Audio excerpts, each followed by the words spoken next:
ማንኛውም ሰው ያሻውን ነገር መናገር ይቻላል አይደል? ተከታዮችንም ደግሞ ያፈራል። ተናጋሪ ሁሉ እኮ ሰሚ አያጣም፣ ተጣሪም ሁሉ ተከታይን አያጣም። ግን የሚያሳዝነው እንደነዚህ አይነት አላዋቂ ሰዎችን አርአያ አድርጎ መያዝ። የግድ በዲን ላይ ብቻ ተገቢ ያልሆነ ነገር የሚናገሩ ብቻ አይደለም፣ እንዲያው አርአያ መሆን የማይገባቸው ከዛዛታና ከቀልድ ውጪ ቁም ነገር የማያስተላልፉ ያልበሰሉ ሰዎችን ወጣቶቻችን ዛሬ አርአያ አድርገዋቸዋል። መልእክተኛችን አለይሂ ሰላቱ ወሰላም ከተለያዩ ሰሃቦች በተወራ አንድ ዘገባ ላይ ሰዎች የሚታለሉባቸው ዓመታት ይመጣሉ።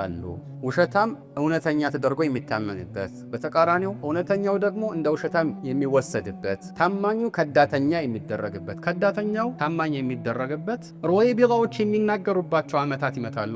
ሩወይቢዳ ምንድነው ተብሎ ተጠየቁ መልእክተኛችን አለይሂ ሰላቱ ወሰላም ምን ብለው መለሱ? الرجل التافه يتكلم في امر العام። ውዳቂ የሆነ ተራ ሰው ሁሉንም በሚመለከት አጠቃላይ ጉዳይ ላይ ይናገራል። ሁሉንም በሚመለከት አዋቂዎች፣ ልምድ ያላቸው አርአያ ሊሆኑ የሚገቡ ሰዎች መናገር በሚገባቸው ጉዳይ ላይ ቀደም ብለው የሚናገሩ ውዳቂ ሰዎች ይመጣሉ። ይሄ በተጨባጭ የምናየው ነገር ማንም ሊያስተባብለው የማይችል ተጨባጭ ነው። ውሸትም በቀላሉ የሚሰራጭባቸው መስኮች ሆነዋል እነዚህ ሚዲያዎች። ስለዚህ ጥንቃቄ ያስፈልጋል ማለት ነው። መልእክተኛችን አለይሂ ሰላቱ ወሰላም ፊ ለይለቱል ሚዕራጅ አንድ ሰው አፉ በጎን በኩል እየተቀደደ ሲቀጣ አይተው ይህ ምን አድርገው ነው ብለው ጅብሪል ሲጠይቁት ምንድነው ያላቸው? هو الرجل يكذب كذبة فتبلغ الآفاق أو كما قال። የሆነች ውሸት ይዋሽና አድማስን ያዳርሳል።